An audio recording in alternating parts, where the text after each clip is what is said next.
안녕하세요. 주스입니다.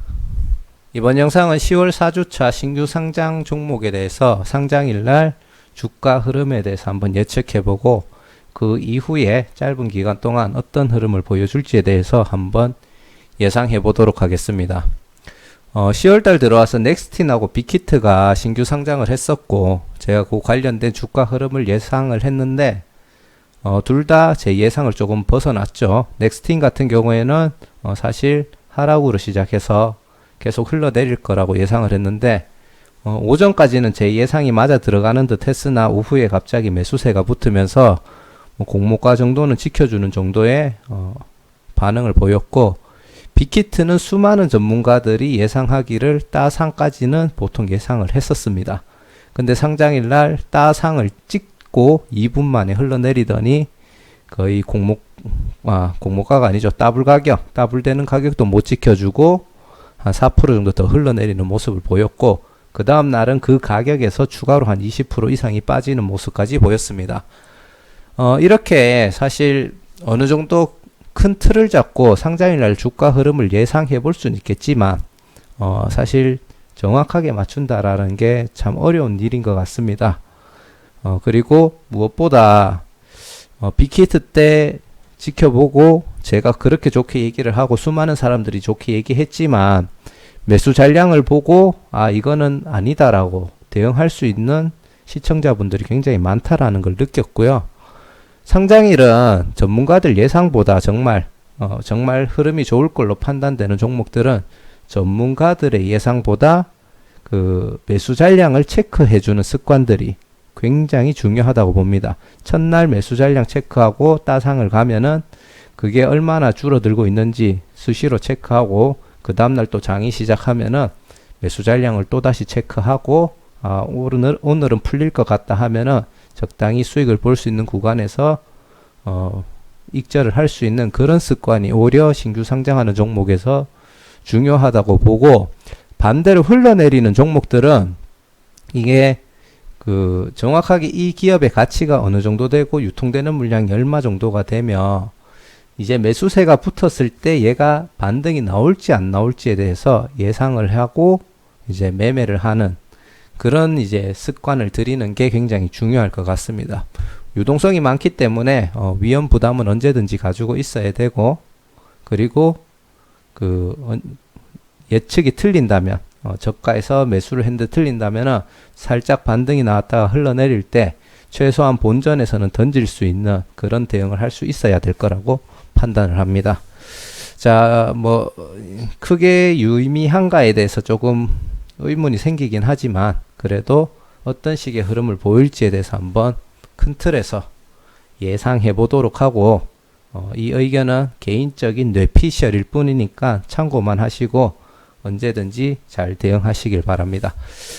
일단 결론을 하나 딱 짚고 가자면은 피플바이오든 미코바이오메드든 상장일날 흐름은 그렇게 긍정적으로 보이진 않습니다. 다만 이번 영상에서 이 종목이 얼마 정도에서 바닥을 형성할 수 있을지 그런 거에 대해서 한번 추측을 해본다고 생각하고 들어주시면 좋을 것 같습니다. 서론이 좀 길었네요. 자, 피플바이오는 우리 알츠하이머 진단하는 키트를 이제 개발하고 공급하는 업체인데, 딴 것보다 세계 최초로 혈액으로 그거를 진단할 수 있는 키트를 개발했다라는 게 가장 큰 장점이라고 볼 수 있겠습니다.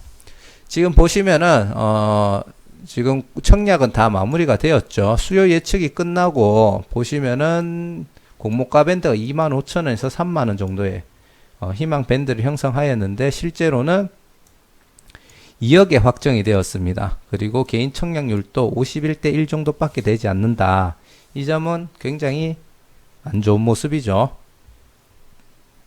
그리고 상장일은 10월 19일 월요일이고요. 지금 전체 주식수에서 발행했는 주식수가 얼마 안 되기는 해요. 얼마 안 되기는 하는데 상장 첫날 유통 가능한 물량이 52.16%가 전체가 다 유통이 가능합니다. 의무 보유 확약 물량 자체가 한 주도 없었고요. 그리고 3개월 후에 1개월 후에 거의 한 21.79%까지 유통이 되거든요.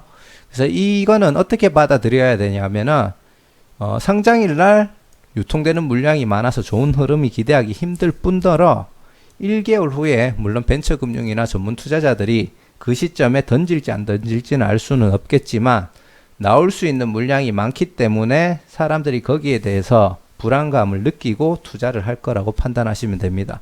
물론 최대 주주가 3년 후에 물량이 유통 가능하다는 점에서는 굳이 긍정적인 부분이라면 긍정적이라고 할 수 있겠지만 최소한 상장 후에 1개월 정도까지는 좋은 흐름이 안 보일 거라고 그렇게 예상을 하고 있습니다. 아까 전에 얘기 드렸던 그 내용이고요. 보호 예수 물량이 하나도 없습니다. 그리고 피플바이어 주식 매수 선택권이 현재 부여되는 게 약 40만 주 정도고 이건 한 7% 정도가 됩니다. 그러면 현재 주가에서 요 가격에 해서 나올 수 있는 주식 수가 약 40만 주가 대기가 되어 있기 때문에 요것도 향후에 알게 모르게 물론 이제 행사가 될 때마다 그 공시는 띄우겠죠. 공시는 띄우겠지만 그것도 어느 정도 타격을 주고 주가의 움직임에 영향을 줄 수 있다. 요것도 조금 생각을 해둬야 될 것 같고 일단 피플바이어는 최근에 거의 매출은 없다라고 보시면 돼요. 2018년도에 5천만원 그리고 그래도 2019년도에 매출 많이 올랐네요. 한 8억 그리고 최근에도 한 2억 정도 현재 매출을 전반기입니다. 2020년도 발생을 시켰고 중요한 거는 단기 순이익 기준으로 계속 적자를 기록하고 있는 모습을 볼 수가 있습니다.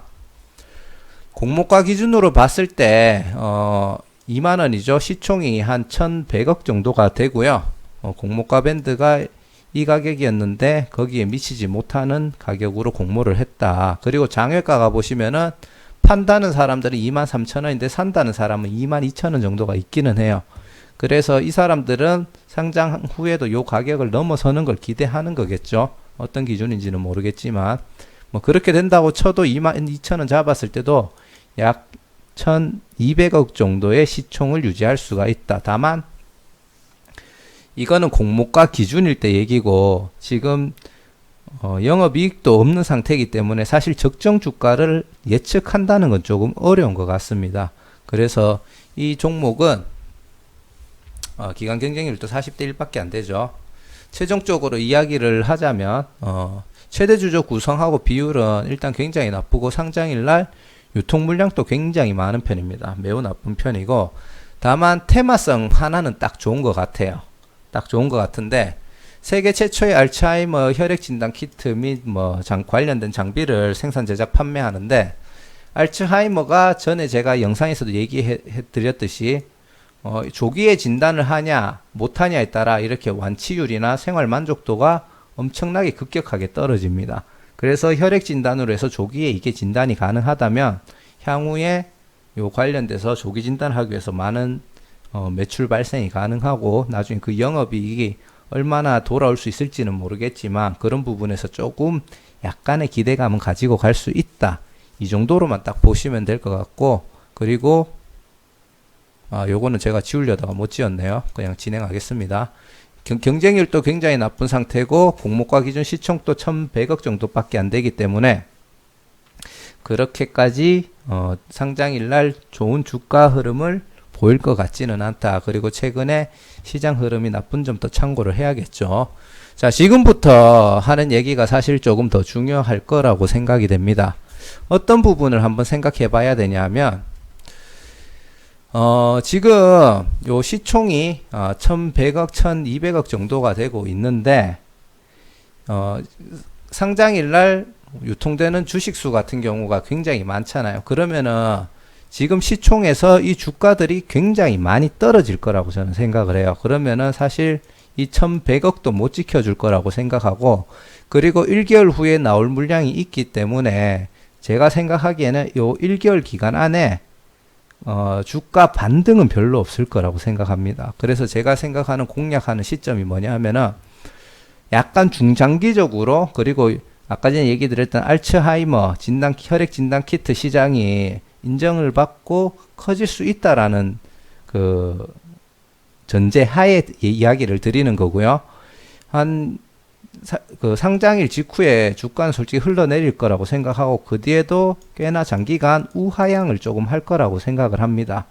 그리고 1개월째 될 때 이 물량이 나오는 시점에 다시 한 번 더 크게 뚝 떨어지고 그 다음에 약간 또 하향을 하다가 그 직전에 이제 우리가 주가가 어느 정도 지지를 받으면서 횡보를 하면은 그 타이밍이 조금 매수 타이밍이 될 수 있다라고 생각을 하거든요. 왜냐하면은 지금 당장은 매출하고 단기 순이익이 적지만 그 정도 떨어졌을 때 요 시가총액이 제가 봤을 때는 한 500억에서 한 700억 정도 사이에 있지 않을까라고 생각을 하고 요 주가 때 약간 멀리 본다라는, 쉽게 말해서 이 시장이 무조건 성공할 수 있는 시장이라는 판단을 내렸다고 가정하고 매수를 하고 장기적으로 이 종목을 보유를 하시면은 언젠가는 호재성 기사가 터지면서 엄청나게 큰 수익으로도 연결이 될 수 있을 거라고 생각을 합니다.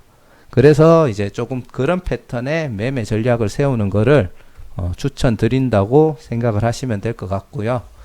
자, 그리고 그 다음은 미코바이오메드입니다. 미코바이오메드는 의료용 기기 및 제조업이라고 보시면 되고, 우리 그 체외 진단 키트를 이제 레보너칩이죠. 레보너칩 특정 이렇게 기술력으로 해가지고 기술 특례 상장을 노리는 종목이라고 이해하시면 되고, 자, 이 종목은 공모가 밴드가 12,000에서 15,000원 정도에 형성이 되었는데 그나마 공모가 밴드 최상단에 확정이 되었다는 것은 조금 긍정적으로 볼 수 있습니다. 현재 코넥스에 상장되어 있는 종목이고요. 이 15,000원은 코넥스에서 지금 거래되고 있는 가격이 21,000원입니다. 금요일날 종가 기준. 그리고 그 전에 33,000원까지도 올라갔던 경험이 있던 종목이기 때문에 충분히 이 가격은 충분히 나올 수 있는 가격이라고 생각을 하는데, 문제점은 경쟁률이에요. 그 정도로 긍정적으로 보면은 사실 경쟁률이 조금 높게 나와야 된다라고 보는데 흐름상 보면은 높게 나오지는 않았다. 그래서 그게 조금 문제 아닌 문제라고 볼 수가 있을 것 같고, 자, 이 종목도 보시면은 첫날 유통되는 물량이 62%가 넘습니다. 보호예수 물량이 있기는 있었는데 1% 채 되지 않는 물량이 보호예수 물량으로 신청이 되었고요. 그리고 거의 한 나머지 물량들은 상장일날 다 유통 가능한 물량으로 지금 잡혀 있기 때문에 상장일날은 사실 크게 좋은 흐름이 보이지 않을 거라고 지금 판단을 하고 있습니다. 그리고 지금 보시면은 요 주식 매수 선택권 부여되어 있는 주식수가 30만 주고요. 그리고 전환사채를 발행해 가지고 향후 이 가격으로 발행시킬 수 있는 주식수가 약 9% 정도가 됩니다. 그렇기 때문에 향후에 상장하고 난 다음에 이런 것들이 또 공시가 되었을 때 주가 하락에 영향을 줄 수 있는 부분이 있고, 현재 전체 주식수의 약 9% 정도에 해당되는 물량이 이렇게 나올 수 있다. 그렇게 이해하시면 될 것 같고요. 여기 아까 전에 얘기 드렸듯이 1개월 후에 의무 보유 확약 물량이 약 16,611주가 있는데 되게 미미한 양이죠. 그렇다 보니까 사실은 62% 이상이 상장일 날 그대로 나온다. 그렇게 이해하시면 될 것 같고, 그리고 미코바이오메드 같은 경우에도 지금 실적을 보시면은 2019년도에서 2020년도에 갑자기 매출 성장을 하기는 했지만 이때까지 계속 적자를 보다가 영업이익은 조금 플러스로 전환이 됐어요. 하지만 단기 순이익은 계속 적자를 보고 있고, 요거에 대해서 뒤에 가서 또 얘기 드리겠지만 현재 공모가 기준으로 이거는 상장 후 주식수입니다. 곱했을 때 시총이 한 2,500억이 되고, 현재 주식수 기준으로 봤을 때 코넥스 가격을 곱하면은 여기 나와 있죠. 2,971억이 현재 시총입니다. 그래서 현재 시총보다 공모가 때 시총이 조금 낮게 잡혀 있다라고 보실 수가 있습니다. 그리고 코넥스 같은 경우에 상장 후 주식수로 만약에 코넥스 가격까지 온다면은 약 3,500억까지도 시총 달성을 할 수 있는 부분이 있고요. 기관 경쟁률은 159대 1로 역시나 굉장히 낮은 상태입니다. 자, 아까 전에 재무제표를 봤을 때 2020년도 들어와 가지고 영업이익이 플러스로 전환이, 당기순이익은 뭐 여전히 극대화가 되겠지만 영업이익이 플러스로 전환이 되었죠. 그렇다 보니까 미코바이오메드가 코넥스 상장한 다음에 계속 만원 이하, 만원을 한두 번 정도 딱 돌파해보고 계속 만원 이하에서 가격이 유지가 되다가 2020년도 한 2월 정도 돼가지고 주가가 움직이기 시작하더니 최대 33,900원까지 상승을 하고, 그리고 다시 현재 최근 시장 흐름이 안 좋으면서, 그리고 코로나 관련된 그 진단 키트 이런 것들 판매가 늘면서 생긴 매출이거든요. 그리고 어느 정도 잠잠해지면서 또 하락을 하고 있는 모습이 보여주고 있는데, 지금 전 세계적으로 봤을 때 우리나라는 100명 내외에서 계속 왔다 갔다 하고 있지만, 전 세계적으로 봤을 때는 지금 진단키트 시장이 굉장히 중요한 시장이라고 봅니다. 그래서 향후에 미코바이오메드 같은 경우에는 충분히 매출을 추가적으로 올릴 수가 있다라고 보고 있고요. 단순하게 데이터만 봤을 때는 최대 주주 구성이 굉장히 나쁘고 상장일날 유통 물량도 굉장히 나쁜 편입니다. 이거 매우 나쁜 그 이상의 물량이 나온다고 보면 되고, 테마성 같은 경우에는 현재 글로벌 문제도 그렇고 향후에 또 다양한 시장에 랩 오너칩 기술을 이용해서 진입할 수 있다는 점에서 조금 좋게 볼 수가 있고요. 경쟁률이 안 좋다라는 건 조금 단점입니다. 자, 그래서 요거는 조금 틀릴 수도 있다라고 생각은 하지만, 왜냐하면은 현재 21,000원에 코넥스에 거래가 되고 있고, 시총도 공모가가 현재 코넥스 시총보다 낮죠. 그래서 이게 상장일날 기준으로 공모가를 넘어가 줄 수는 있다라고 생각을 해요. 근데 이제 시장의 흐름이 나쁜 부분이 조금 있고, 대부분의 물량이 상장일날 유통이 된다라는 점을 조금 확인을 해 봐야 될 것 같습니다. 아까 앞에 얘기 드렸던 피플바이오는 1개월 후에 나오는 물량이 많고 하다 보니까 얘가 어느 정도 하락을 보여준 다음에 한 1개월 정도는 흘러내리면서 횡보를 하거나 뭐 잠깐 올라올 수는 있겠지만, 1개월 후에 약간 다시 떨어지고 그 다음에 상승이 나와도 나올 가능성이 있다고 봅니다. 근데 미코바이오메드 같은 경우에는, 자, 요거는 100% 추측입니다. 상장일 날 나와야 되는 물량들이 굉장히 많아요. 이렇게 위험 부담이 있는데 기관들이 굳이 이 종목을 따블을 시킨다, 따상을 시킨다, 절대 저는 그럴 확률은 없다라고 보고, 상장일 날 시초가를 사실 공모가보다 조금 낮게 잡을 것 같아요. 90%면 13,500원이겠죠. 이 정도에서 사실 스타트 하거나 공모가 정도에서 스타트를 할 거라고 생각합니다. 여기서 사실 지금 대기되어 있는 물량이 많기 때문에 당장은 투매 물량이 엄청나게 나올 거라고 생각을 해요. 한 가지 더 얘기를 드리자면, 대신에 요거 기존 주주 있죠. 이 주식수가 쉽게 말해서 지금 코넥스에서 거래되고 있는 물량인데, 한 21,000원 이상, 33,000원 정도까지 갔으니까 20,000원 이상에서 샀는 사람들은, 의도를 하든 의도를 하지 않든 존버를 조금 하게 될 것 같고, 진짜 저 6,000원, 만원 이하에서 샀는 사람들은 일단 빠르게 수익을 실현하고 저점에서 다시 잡으려고 하는 그런 시도들이 좀 나올 거라고 생각을 하고, 그거랑 관계없이 우리 일반 세력들 있잖아요. 세력들 같은 경우에는 이게 공모가 이하로 떨어지고 오전에 한번 투매가 나오는 것을 기다릴 것 같습니다.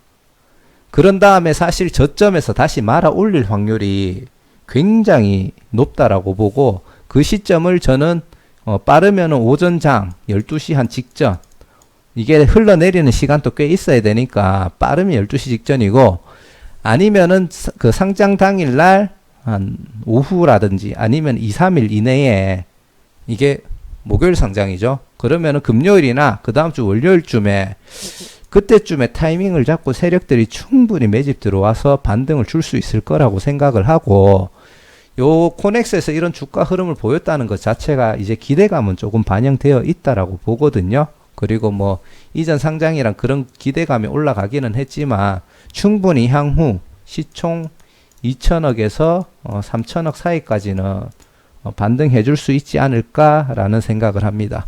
사실 요 데이터만 딱 봤을 때는 상장일날 흘러내린 물량, 나올 수 있는 물량을 제외하고 나면은 3개월 뒤에 나오는 물량도 적고 상장 후 1년 뒤에 나오는 물량도 적습니다. 그리고 최대 주주가 가지고 있는 이 물량들은 보호 예수가 풀리더라도 자기들이 어느 정도 들고 가야 되는 물량이기 때문에 크게 많이 나온다고는 안 보거든요. 그래서 실제로 미코바이오메드는 상장 직후의 저점을 거의 상장 후에 한 일주일 이내에 찍고 그 다음부터 조금씩 우상향하는 패턴들을 보여주지 않을까 그렇게 생각을 하고 상장 직후에 일주일 이내에 조금 저점을 잘 잡아서 매수를 하시면은 향후에 큰 수익을 볼 수 있을 거라고도 판단이 됩니다. 그리고 추가적으로 얘기 드릴 부분은 이거는 현재 시장의 흐름 정도는 지켜준다라는 가정하에 이야기를 드리는 거고요. 만약에 우리 코로나 때까지는 아니더라도 뭐 코로나 때 같은 분위기로 시장 자체가 무너지면은 그때는 추가적으로 더 하락이 나올 수 있다라는 점 그것만 참고하시면 될 것 같습니다. 그래서 피플바이오도 그렇고 미코바이오메드도 그렇고 약간 매매 전략을 세우자면은 시초가 때는 일단은 매수를 안 하시는 걸 추천드리고 만약에 청약을 하신 분이 있다면은 둘 다 시초가에 가급적이면은 던지시는 거를 권해드립니다. 피플바이오메드는 최소한 1개월은 관망을 하시고 그 뒤에 저점을 확인한 다음에 매수하는 전략을 세우시면 좋을 것 같고 미코바이오메드는 상장 직후부터 이제 매수를 하란 얘기는 아닙니다. 시초가에 흘러내리고 어느 정도 횡보를 하다가 거래량이 갑자기 늘어나는 구간이 온다든지 그럴 때 저점을 잘 잡아서 매수를 하시면은 아마 그게 이 미코바이오메드의 저점이 될 수 있는 확률이 꽤나 있다라고 저는 판단을 합니다. 그래서 미코바이오메드는 그런 식으로 매매 전략을 하시고 그리고 피플바이오 같은 경우에는 뭐 그럴 일은 없겠지만 약 2천만 주만 넘어도 사실 뭐 더블 정도는 충분히 가질 수 있다고 보는데 상장 직후에 쌓이는 게 따상을 가질 수 있다고 생각을 하는데 미코바이오메드는 2천만 주가 쌓여도 사실 나올 물량이 굉장히 많아요. 그리고 더블이 딱 돼버리면은 아이고 이게 웬 떡이냐 하고 투매가 굉장히 많이 나올 거라는 생각이 들거든요. 그래서 사실 따상은 둘 다 기대하시지 않는 게 좋을 것 같습니다. 자, 이상 서론도 좀 길었고 내용도 조금 길어지기는 했는데 어찌됐든지 간에 매수 잔량을 꾸준히 잘 체크를 해 주시고요. 어떻게 보면은 코넥스 이전 상장했던 종목들이 그런 흐름들이 많았습니다. 상장 직후에 어느 정도 저점을 형성하다가 다시 바닥을 확인한 다음에 반등이 나오면은 그 전에 코넥스 가격 근처까지 반등하는 경우가 생각보다는 조금 있었거든요. 그래서 미코바이오메드도 그런 흐름을 기대하면서 약간 매매 전략을 세우시면 좋을 것 같습니다. 자, 영상 끝까지 시청해 주셔서 감사드리고요. 구독과 좋아요, 알람 설정도 한 번씩 부탁드리겠습니다. 감사합니다.